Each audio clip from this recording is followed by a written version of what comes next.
Hi guys, so welcome back to Beyond Bathroom Blues podcast, or if you're watching this on YouTube, welcome back to the YouTube channel. I started doing these podcasts into videos now to give you best of both worlds, so you can listen to it in your car or you can watch this on your tablet, your device, etc. or at home. And today we're going to cut straight into it. I'm going to be covering something super important that never gets spoken about, with whether it's dietitians that are out there, nutritionists or naturopaths.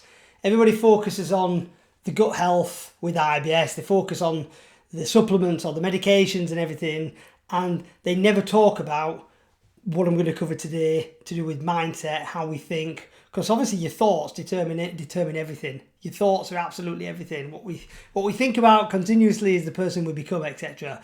So I'm going to be covering that today to hopefully give you some value, something to think about. Maybe you'll have some aha moments and think, oh yeah, I could start maybe doing this a little bit better, or shining a torch or a flashlight on an area of your life that's maybe been in the shadows for a wee while, if that makes sense. So we're going to be covering that today. And what we're going to be talking about is winning. The overarching theme of this podcast, as you will, is winning. Not just winning with IBS. You could, it's a transferable skill. It's a transferable subject. I believe in self-mastery, and I'm going to be covering that today and diving into how does self-mastery and winning, how are they related to each other, and more importantly, how can you guys put this into action starting right now after listening and watching this into your life, whether it's with your relationships. You could apply it to your health, your finances, or pulling it back to what we're covering in this podcast and what we're talking about, irritable bowel syndrome with your gut issues. So it's going to be an absolutely, I believe, I'm passionate about this. I have been for many, many years now about covering this subject because it's a game changer. There's things that I've helped some of my best friends and family out with before, and it's changed their life.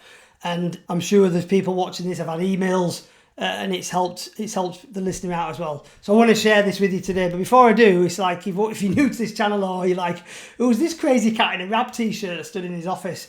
Who am I to be covering this subject today with you? So first of all, I'm Glenn Cook-Winchurch. I'm co-founder with my wife and business partner, Charlie Jean, of mensibsmastery Blueprint, which is basically we help professional men, entrepreneurs like you, athletes, soldiers, special forces, etc.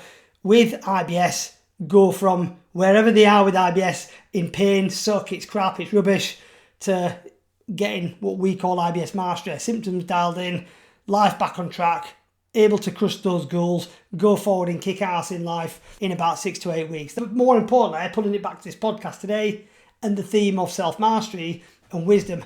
Again, who am I to be talking about self-mastery and winning? So just to give you a quick story, and again, it's not an ego story, it's just so you've got that insight and the context. I joined the army in 1996, the British Army. And if you're watching this from America or Canada and you're a veteran, thank you for your service as well, because having worked with the Americans in Iraq and all over the world, and worked with Canadians, Allied forces, phenomenal. And I did 23 years service in the end. So that's a full career. If you're not used to the British Army structure, it's 22 to 23 years or whatever is the full career that you can do as a soldier. And then you've kind of got the option to either leave with a full pension or apply for a commission and become an officer. I'd had enough after 23 years of the military. I'd done my time, and I rose to the highest rank that a soldier can get to, a warrant officer class 1, a regimental sergeant major, RSM. So I got to the top, won, had loads of medals, shed loads of awards, really good reports, etc. And in fact, he says, pointing all over the place, that medal there is long service and good conduct. That's 15 years exemplary service. For values, having high values and standards and living on. But I'll cover a little bit more about, I'm pointing all over today because I'm not using this camera. The point I want to make is, because again, it's not about me, it's about you. I was always the underdog. Maybe you're an underdog as well. I was an underdog at school. I used to mess around like most lads and, in class and whatnot. And I didn't do too good at school. I dropped out. I never did my exams, and for one reason or another. And, I ended up living with my nan. So I've never had a dad. I didn't know my dad. My mum, me and her have never got on. She's gone off and lived her life. So I was living with my nan. My granddad died when I was 14, who was like my rock, and he was ex-military as well. as well as my great-granddad. So we've all been in the army and served through like World War II, Iraq, etc., etc. And very quickly, I was in an environment as a teenager, as you probably were, and many people out there, where a lot of my friends started taking drugs, what started off as recreational drugs, weed, acid, ecstasy, whatever, and they started getting into more hard stuff like heroin and cocaine, and I wasn't down for any of that stuff. Crazy. And then a few of my friends, I say friends, they're not friends after this, they started getting into like stealing cars. It's not good, it's negative and it's bad, and I'm not a criminal. So I thought to myself, I need to get out of this situation, this environment. I'd not read any self-development books back then. I wasn't like now I read tons and tons and tons of books. I joined the army. 23 years later, I left. Now, throughout that career, even though I progressed up through the ranks, I hit tons and tons of challenges, whether it was people getting killed, friends getting killed in action, losing arms and legs, myself being in dangerous environments, having IBS, which for you those that are listening to this podcast and you've been here and you've heard my story of getting IBS in 2003 after a tour of Iraq.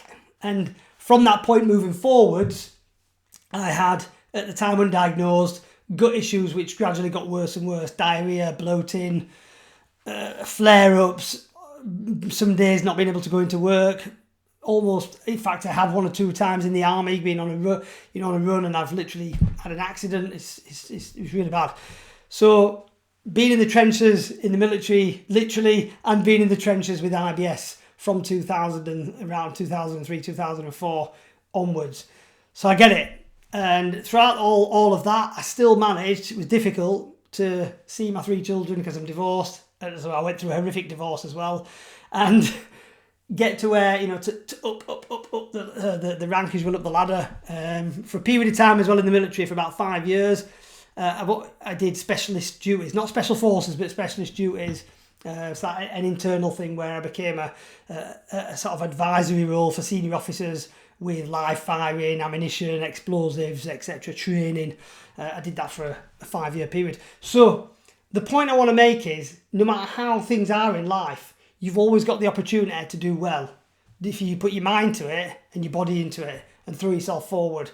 And we always hit challenges. I've hit challenges. You've probably hit challenges listening to this. There's always a way. There is always a way for the committed, and there's always an excuse for those that aren't. And I was told that years ago, and it kind of stuck in my mind before I really got into self-development. And it's just having that winning mindset that I mentioned in the previous podcast. If you've not listened to that, definitely go give that a listen to after this. The one before this on the podcast channel. We talked about having an open mindset, not a fixed mindset, a growth mindset, because growth mindset is definitely the way forward. And I'm not going to cover it today because I went into that in previous podcasts. And it's looking at situations where like when I was in Iraq, when the war was on, the Second Gulf War, and we were out in Kuwait with the Americans, and then moved into Iraq itself over the border. And all these issues are happening, minefields, soldiers getting taken away and killed, and all this danger. But there's always a way out of it. There's always a way. And there's another saying I'll share with you is, not how you get in the shit, it's how you get out of it. No pun intended. So it's an old military saying that we used to use. It's not how you get in trouble, it's how you get out of trouble. And it's the same with IBS. It's the same with if you put loads of weight on and you've got a little bit fatter than you'd like, you're carrying that excess belly fat around, or you know what I mean? Whatever the situation is, if you're in a marriage that's falling apart and you've tried and tried and tried, maybe it's time to leave. And this, again, is not a relationship thing. So that's who I am. That's what I've done. And again, not just in the military. I've never been fit, or as in naturally fit. I've always been, again, the underdog at fitness. If I don't train for 2 weeks, even a month, I get unfit. So I'm like naturally unfit. So I've really got to just keep training consistently, bodybuilding, running, as much as I can around my injuries. I've got loads of injuries from the military and various bits and pieces. So, and again, it's having that mindset as to, so what? So what? I've got these issues. So what? I've got these debts. What can I do about it? What can I do to get out of the situation I'm not happy with? And that's my mindset, and that's what I want to share with you. And I'm hoping that impresses upon you today, give this some thought and think, do you know what, I'm going to start crafting a similar mindset, because I'll tell you now, hand on heart, I'm 47-year-old. I probably wouldn't even be here today if I didn't have the mindset that I've got through my own self-resilience. Obviously, other people have helped me as well. I've read books, I've put books into practice, because again, remember, just reading a book isn't helpful. It's interesting and it gives you knowledge, but knowledge without experience they kind of work hand in hand, I think, with self-development. And remember from previous podcasts that I shared with you that I believe knowledge and experience smashed together is wisdom. Happy with that? And that's where we have the wisdom that we can pass on to our children, pass on to our friends and family, teach it on YouTube, on podcast channels, and give back that information or that wisdom, as you will, to the world, to the listeners, to the viewers, so they can put it into some thought, to some consideration, then go forward in their life, if that makes sense. So that's, I am absolutely, I know what I'm talking about, not just because I've read a few self-development books and I think I'm a guru. Absolutely not. There's enough of them people on the internet as it is. Comment below if you want some ideas for some good books that I've read. As a side note, I did a book marathon when I first left the army in 2019. I was reading books, but I didn't feel I was reading enough. And I said, right, I'm going to read 50 books in a year, 50. A mixture of audible when I'm out with dogs and physical books. I'm going to do 50. But I'm not just going to read 50 books. I have to be able to summarise them in my journal, and I've got to put at least one thing from each book, at least one thing into my life, into practice, into action, and to see if it works. And I did 64 books that year, and my life completely changed. It was good anyway, but it changed in so many different ways. I'll share that in a different episode with you, and I'll give you some book recommendations and what I put into practice that you could maybe have a read, put some things into practice, and it'll change your life. People use that saying a lot. I was thinking, I listened to a podcast earlier today, and I'm going to give it a shout out. Actually, a podcast, an American chap. I think he's Russian, but lives in America. Bedros Koulian. I've probably got his name wrong. Bedros Koulian. It's a podcast for men, so that's why I listen to it. It's about entrepreneurship and it's about self-mastery and self-development. And I was listening to him earlier, and he said, exactly what I'm saying now. I'm just kind of not repeating what he's saying, because I thought two great minds think alike, that he's doing, saying a similar thing. So I'll just share that with you again. So let's go for it. So winning. How can you win though with IBS? Because this is about IBS. This is about health. But ultimately, guys, if you're listening to this, it's not just about IBS. Everybody gets it wrong in that respect, or they don't really cover it properly. And they tell you, you've got to take supplements. You've got to deal with the symptoms each day, each week. But that's not the way to do it. That helps a little bit. Sometimes when you're lucky, you might find something that gives some relief. But that's not the way to do it fully. To get mastery, we're looking at, self-mastery, the ability to control yourself. That's it. That sounds easy, doesn't it? But yet people can't do it. You just can't do it. People drink too much alcohol, no self-mastery. The average person, it's always, you look at the average man, average men that are out there, the average guy drinks too much alcohol. He does. On a weekend, binge drinking, not good. Not good. They're all like recipes for heart disease and long-term health conditions. But each to their own. I've got no dramas with alcohol if anybody drinks. I don't drink. I've stopped totally. No drinking. And I used to drink a hell of a lot when I was in the military and beyond. I didn't really have a good relationship with it. I'm an all or nothing person. So for me, it was either don't drink at all. I could take it or leave it. So I wasn't alcoholic. I didn't have a dependency on it. But when I did drink, I liked to get absolutely rinsed. So I was really, really drunk. So it's not a good relationship. So I canned it a while ago now. I've got self-mastery, as you will, over alcohol. It's not got anything over me. Yeah. Screw you, alcohol. Same with smoking. I smoked many, many, many years ago. I stopped, 30 years ago now. Well, 25, 30 years ago. Self-mastery. And you're probably the same. Maybe you've smoked in the past and you don't anymore. And that would be an example of you winning, in terms of you've won in that area and you've got self-mastery over that little thing there. And we could use that process into everything. Like if you're in good shape, if you're in good physique. Listen, I've got bilateral knee injuries, so I've had knee surgery on both of my knees through being in the military, chipping bones in them, cysts behind them, build up of water. So I've had all that drained out. I've had surgery there. I've got I've got massive scar there, look, and scars down here from lumps and whatever's been pulled out, which were tested for cancer. Thankfully not, it was whatever. So I've had loads of surgery, and there's other stuff I've had done as well. Loads of surgery. And you pull it back to having that, winning.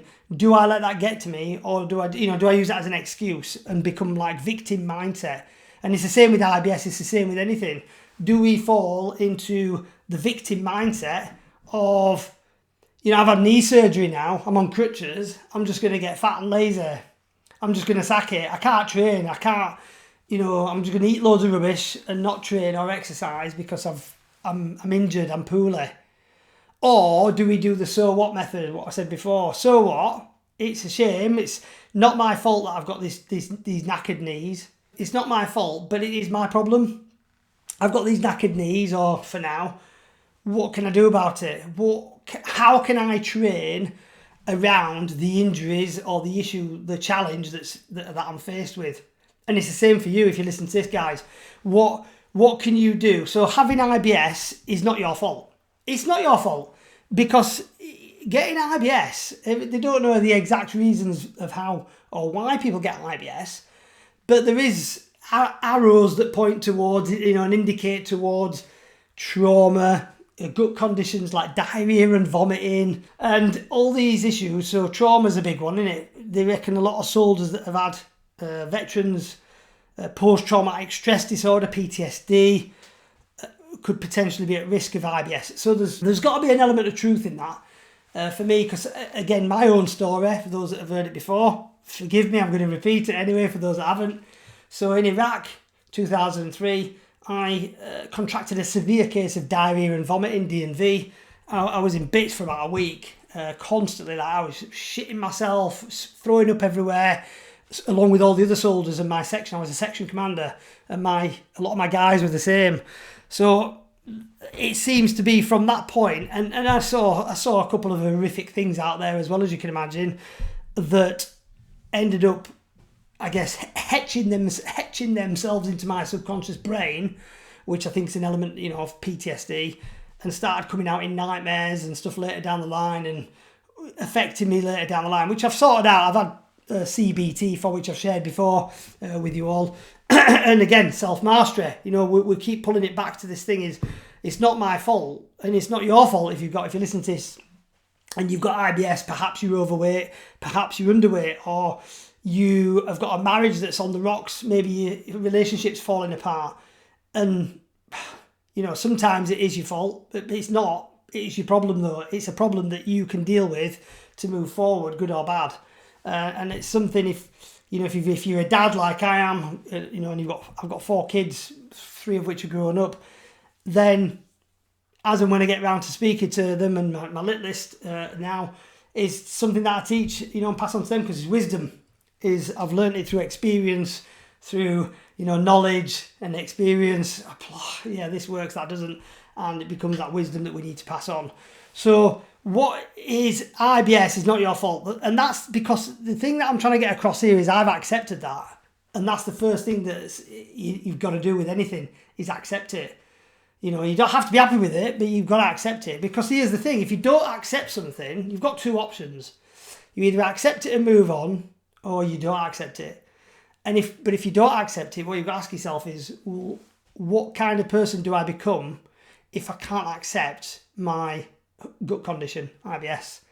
If I just keep letting it bother me and do my head in and constantly get to me and get me down, and I'm blaming it, and where does that get you? Where does it get you? You just fall into the victim mindset, and it becomes a self-fulfilling prophecy, guys. It really does. Feel sorry for me, poor me, I've got IBS, I'm overweight, and blah, blah, blah, blah. Rubbish. If you want to be a resilient man and have self-respect and have other people look at you and go, you are the man, you might not be perfect, but you are always trying and you're always pushing the boundaries forward, because that's what winning's about to me. Everybody's, beliefs around winning are different and are varied, but that's what it is to me. It's taking each day, and listen, we can have off days. That's healthy, just slouching on the couch and chilling out, maybe watching a film, binge eating some biscuits and chocolate. Every now and again, it's fine. It's cool. Not doing any fitness. Have a day off. Have 2 days off. Maybe go on holiday for a week. So what? But for the rest of the year, we're boom. We're hammering it. We're like, right, we're journaling. We're reflecting. We're asking people, asking our wife, if you've got the courage, asking people around you, how can I develop myself? Is there any areas that you think I could develop? Oh yeah, you could listen more. That's when I get off my missus. You could listen more. So sometimes my mind wanders and I'm right, I need to focus on that. Let's take a note of that and write it down, and what do I need to do? So listen to what it's like. It's like grabbing that light over there. It's grabbing that light over there and shining a light on the issue that's at hand, isn't it? Shining that light on it, isn't it?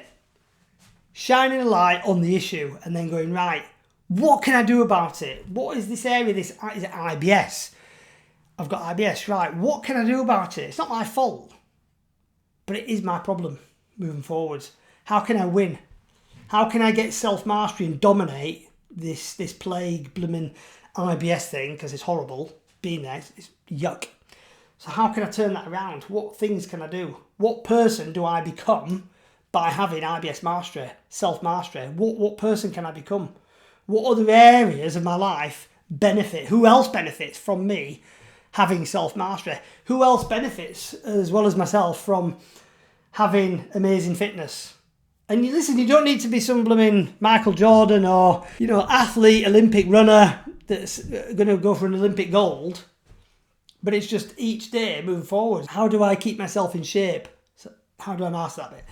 And what this does is, by shining the light on areas and reflecting, and it's not about being perfect, guys. It's not about being perfect. This is a lifestyle, and it's a mindset. It's a mindset shift. And when you adopt this mindset shift, and it's not all about being positive and sunshine and rainbows and unicorns, because we need negativity as well to see the positives. And negativity, there's healthy negatives, And when we adopt that mindset and we start creating this day in, day out, it changes us. It changes our DNA, I believe. It shifts who we are into a different person, into a better person, and we evolve. We become better, and we start growing and developing. And, I heard a saying a long time ago that if we're not growing, we're dying. Just like, trees and plants. If they're not growing, they're dying. Just something to consider there. That, we've got to be growing. And not just growing our bodies or our wealth or our relationships. It's growing yourself as a man, growing your mindset, becoming wiser. Not just more knowledge. What's that? You could have 6,000 books in your head. But what is all that, what benefit is all that knowledge if it's not applied and tried? And not all of it's going to work. I have lost count of the amount of stuff in books that I've tried. Think and Grow Rich and How to Win Friends and Influence People. All these great titles. Marcus Aurelius Meditations and the Bible. All this stuff that we're reading. You can't, you can apply it and it might not work. A thing that you think, oh, that sounds good, might not fit into your life right now. Fine. You don't beat yourself up, because remember, the author or authors are just trying to get their stuff across in their way, and it doesn't appeal to everybody. Do you see? So don't beat yourself up. Never beat yourself up about anything. Never. That said, do take self-ownership. You know what I mean? So don't give yourself a backwards arse kicking, but at the same time, have the courage to actually look at yourself in the mirror, as you will, or in a journal, reflect to improve your area. Does that make sense? Hopefully that makes sense. Listen, if that's helped you and you're having some aha moments, then again, I really, really hope this is going to help you out. If you're listening to this, guys, maybe one or two of you like doing it already. If you are doing it already and you want to add to what I'm saying, stick it in the comments on YouTube. And speaking about YouTube, listen, do me a favour. 73% of you are watching these YouTube videos. I know we're in the early days, podcast, and you're not subscribed. Not subscribed. These are going to keep coming out at least once a month, if not twice a month. I'm going to be releasing videos, not just about supplements and that. You don't need that because you've been given that. You've probably been watching and listening to that enough now. Where are you with your IBS? I'm not just about, just as a side note, helping you fix your IBS. My wife will do that, Charlie Jean. If you come and work with us, we'll do that. Hands down, we'll do that if you turn up committed and coachable and have the courage to get this sorted out. We'll do that. But I'm here on this channel, on this podcast, for free to help you become a better, more improved version of yourself tomorrow than you are today. That's it, bottom line. And that, a part of that, clearly a massive part of that, is improving your health and your IBS. Because hopefully it makes sense now, that it all works together hand in hand. Yeah, so if you start improving yourself and having self-mastery, you'll adopt a mindset, a way of life, that everything else will just start taking care of itself because you're putting in that action. Does that make sense? Hopefully. So as I said before, give it a thumbs up and just stick in the comments. Glenn, thanks, whatever. You don't have to put, because what it does is it's not about me massaging the ego, because I'm not about that. This is about you. It's about helping men, helping the world. I want to help 1 million men dominate in life with their IBS and have self-mastery like I have. And to do that, how YouTube works. If you don't, it's some algorithm. Giving it a thumbs up, quick comment, subscribe. It'll push it out to other people that are watching similar videos, and it'll get it in front of them. And then you can help me help them and help you, if that makes sense. Back into it. So, self-mastery. A quick story then, something that I read I read it ages ago, so if I butcher this up a little bit and get it wrong, and you've heard it differently, put in the comments. But forgive me if I get it a little bit wrong, but I roughly know stories, you remember them, don't you? And it's about Mahatma Gandhi, the Indian guy, phenomenal guy. He's up there, isn't he, with like Mother Teresa, Jesus, Muhammad. They're all up there, aren't they? These great people in the world. And, Buddha, there's just like phenomenal people that have left a massive footprint on Earth, thankfully, in a good way. So Gandhi, apparently back in the day, used to go around to different villages and he'd sit and he'd talk to people and people could go and visit him and ask him questions and ask him for his help or, for whatever. And one day he's at this village and he's sat at the side of this bazaar and he's doing his thing. And a woman, she's walked miles to go and see him with her son. Her son's 12-year-old and her son's been doing a wedding because he's eating sugar. He's just eating tons and tons of sugar and his teeth are falling out and all sorts. So she's like, I've had enough of this. I need help. So she takes him with her. And she goes and visits Gandhi. Anyway, she's stood in the queue. There's a massive queue, like at when you go to a theme park ride, queuing for an hour. She gets to Gandhi. He's saying, "How can I help you, ma'am? How can I help you?" Gandhi, please. I'm really grateful to be here today. My son, please help me with my son. What do I need to tell him, or what do we need to do? He keeps eating sugar all the time. His teeth are rotting. He's putting weight on. He's becoming really lazy. What can I do about the sugar addiction? And Gandhi looks at her and he says, come back in a week. She's, what? Come back in a week or 2 weeks. Come back. This woman's baffled. She's, I've walked hours and hours and hours and hours. Back then they didn't have, like we've got now cars. I've walked hours. He's like, come back in 2 weeks and I'll help you out. So she walks off a bit disheartened, as you can imagine. Anyway, 2 weeks goes by. She grabs her son, still eating sugar, still a nightmare. Teeth are more falling out. He's got less teeth than before now. And she walks back miles and miles again, hours and hours. And she's waiting in queue for another hour and a half, 2 hours. And she gets to Gandhi and she says, Gandhi, it's me again. You probably won't remember, but I came before. And he says, I remember you.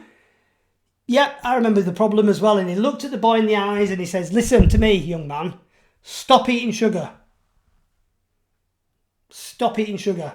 And clearly Gandhi, highly respectful man, very powerful, very influential figure. The boy immediately said, Gandhi, sir, I will stop eating sugar. You have my word. And he said, promise me. Promise me. And the woman looked at him and she said, right, I'm really grateful. I am really grateful that he's made that commitment and this has happened. But Gandhi, why didn't you just tell me that 2 weeks ago? And he said, Ma'am, 2 weeks ago I was eating sugar. So I thought it was quite amusing because it just showcases the part about leading by example. 2 weeks ago, Gandhi was eating sugar, and Gandhi had a sugar addiction. Whatever, he's eating cake and chocolate and whatnot. I don't know what they had back then. So who was he to tell him, the boy, to stop eating sugar firmly when he was doing it himself? And that from a book, can't remember the book. It was a story, it wasn't a book about Gandhi. It was just somebody mentioned it again about leading by example, as well as my own reflection was, and I'll share this with you, the one thing that stuck in my mind, that was like, I guess, my North Star, as you will, to stopping to drink alcohol. Just as an example. And the reason why, I've got a 7-year-old little girl who I adore, as a dad should. All my kids are great. But, she's 7-year-old. Now, who would I be to sit in the house? And again, I'm no judgment about anybody else that's doing this, so please don't take this and think, I'm anti-alcohol and this, that. I'm not. This is just about me, and it's a story to share with you as an example. Who would I be to sit in the house and drink bottles of red wine, beer on a weekend, go out with my friends binge drinking at 47, come home, have a hangover, smell of alcohol, not be able to drive the car on the next day legally because I'm tired, I'm hungover, I'm snappy? Who would I to then explain to her as she's growing up the dangers of alcohol, the dangers of things, the dangers of drug addiction, and the dangers of associated health risks? Who would I be? And it's the same reason, even though I'd not heard the story that time, why I stopped smoking years ago. Because my other 3 kids at the time were very little, and they were starting to pick up, starting to grow up, and seeing at the time their mum, who I was married to before, I'm divorced now from her, thankfully. Who would I, going outside, I never smoked in the house, but to go onto the patio, I'd smoke. I was thinking to myself, they're going to pick up on this. Doesn't sit right with me. Who would I be to tell them never to smoke because it's bad for you? You get cancer. You can get all these illnesses, heart disease, blocky veins and put on. But Dad, why are you doing it? Oh, don't worry about me. That's what my mum said to me when she was younger, seriously. Just as a side note, my mum smoked when she was smoking, and I started smoking when I was 15 and whatever at school, sneakily. And she caught me one day, and I got a right spanking. I got properly told off. You don't smoke. I got the whole sit-down lecture about cancer, lung cancer, mouth cancer, this disease, that disease. My mum was on permanent send, like screaming at me, you smoking's bad, it's this, that, the other. What do you have to say for yourself? And I looked her in the eyes and I said, okay, but why do you do it? Why do you do it? And she went wild. She went crazy. It's not about me. This is about me telling you. I'm stupid and what? You're stupid. Do you see what I mean? And I carried on smoking. And again, I'm not saying it's my mum. I'm not blaming my mum for me smoking, by the way. That's not what it is. It's not the blame game, because that's not the way forward, is it? It's just as an example. Okay, so enough said. I hope that helps. Maybe that'll help you as well in self-mastery. How is that relevant to IBS? Well, if you've got IBS and you're, missing days off work and you're stuck in the toilet for hours on end and your kids are seeing that, and you're trying to teach them about self-mastery, because you should be as a dad. If you're a good dad, and I'm not saying you're not a good dad if you're not doing this, but if you want to be the best dad you should be teaching your kids to set them up for success, for resilience. And this world needs resilience right now more than ever, because we are getting soft as a world. Mankind is getting softer. We know that as facts. But I don't believe we need another world war to make us hard again, like World War II did. It made the world a lot harder. But I don't believe that needs to be the case. But we do need more resilience, and we need more strong leadership from people and from dads. It starts there with parenting, and to bring your kids up in to be more resilient. So just something to think about. That story there is leading by example. If you're stuck on the toilet with your IBS, maybe you can do this. You need a purpose. Maybe you can do it for yourself. Maybe you can do it for them. Because to teach them, you don't want them to turn around and say, Dad, why are you always stuck on the toilet? Why are you always missing work? Why are you always making excuses to not maybe go to weddings or to parents' evening or whatever, because my IBS and my diarrhea and my constipation, and there'll come a time, and if they don't say it, I guarantee you now they'll be thinking it. Well, Dad, what are you doing about it? Even if they're not doing it now, maybe they're too young at the moment. Maybe they're like toddlers or 5, 6, 7 like my daughter. But it's going to come a time, isn't there? Even if it's 15, 16-year-old, why not doing anything about it? Yeah? Because I said that to my mum at a young age, 15, 16. Why do you smoke? Why are you not quitting smoking if all this stuff's that bad? So it's just something to think about, guys. And self-mastery it's more than important. It's critical. And the average people that don't do this. It's true. I'm not being mean, but what is the point of being average? What does the average man, what does the average man do? The average man drinks loads. The average guy is overweight nowadays, it seems, statistically, not just making it up. Statistically, the average man is overweight, if not obese. The average man is unfit. The average man is not resilient. And something happens and his hair sets on fire. Something small happens, like a debt comes through the door, or somebody's having issues in the family or whatever, or there's his kids challenge him. Yeah, so that's average. I'm not saying everybody, clearly, if you listen to this, you're not like that, but the average person, it seems, falls into one, if not all of those categories. So do not, if you're listening to this, you're definitely not average, because average guys don't listen to these podcasts, they don't watch these videos. So that tells me that you're in the market for not being average, that you're on that journey and you are wanting to develop yourself and start, if not already you're in the midst of it, self-mastery. And good for you. Good for you. Pat on the back, because the world needs more men like me, like you, you're listening to this, and we're all on a journey at different levels. I'm not the best at this in the world. I listen to podcasts all the time by people that are beyond me, entrepreneurship and self-development and bodybuilding and all the other bits and pieces. That's always going to be the way, always. And I'm grateful that it is that way, aren't you? Because if you want to be the best at everything, it'd be boring, wouldn't it? Apart from being able to teach it back to somebody else, you'd have nowhere to go, because it's a journey, isn't it? Self-mastery is fluid. It's like water. It's fluid. It's moving like a river. Happy with that? It's continuous. Just like IBS mastery, it's a journey. You don't get an IBS, there's no cure. So you can't get IBS and be like, right, bang, I'm at the end of this IBS journey now. My symptoms are under control. Yes. It doesn't work that way. Right? We've got to create habits, create a lifestyle, these little hacks, dialing it in each day. Is it difficult? You'll listen to this and you're thinking, this sounds really difficult. It's not easy. Because if it was easy, everybody would be doing it. Everyone would be doing it. If starting a business was easy and being an entrepreneur was easy, everyone would be an entrepreneur and everyone would have a business. If having wealth, assets and money was easy, everyone would be doing it. If being fit and in good shape and being able to hold your own on a run or a long walk or in the gym or whatever, it was easy, everyone would be doing it. But the truth is, average Joes don't do it. So don't be average Joe. Let average stick with average. Yeah. And I don't like swearing too much, but average, F you. So, screw you, average. Let's be better than that. I hope that helps today. And it does, if you're thinking at this point you've listened to it all, you're like, Glenn, how is this about IBS? This channel, Beyond Bathroom Blues, that podcast and the YouTube channel, IBS Mastery. Well, hopefully I've made that crystal clear now, that it's a lifestyle. It's a lifestyle, having mastery over oneself, self-control. So self-control would be control what you're eating, drinking, your sleep, your mindset, how you feel, how you think, because gut-brain axis. So it absolutely is important. And nobody else is teaching this, I don't believe. There probably is one or two people out there, but not at this degree, I don't think. And again, speaking from massive experience, as I said at the beginning before.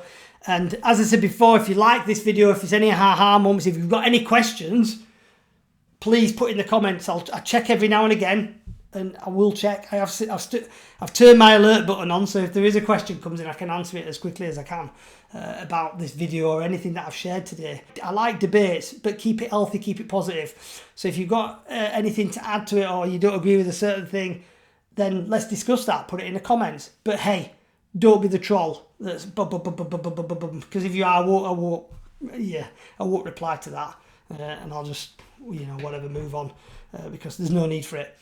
Give it a thumbs up, like, guys. Remember, 73%, I've written it down when I checked last, are not subscribed. So there is a chunk of people that are doing. But let's get subscribed. Let's give that the thumbs up. Not for my ego, not for this, that, the other, for the algorithm. So it helps me push this out to more people. And again, I'm massively grateful for your time and here today. Take care of yourself. And again, look forward to the next podcast episode. If you've got anything that you want for me to cover or for Charlie Jean to cover, you can email in. There's links. Every time we do a podcast, there's a link on there on the podcast channel.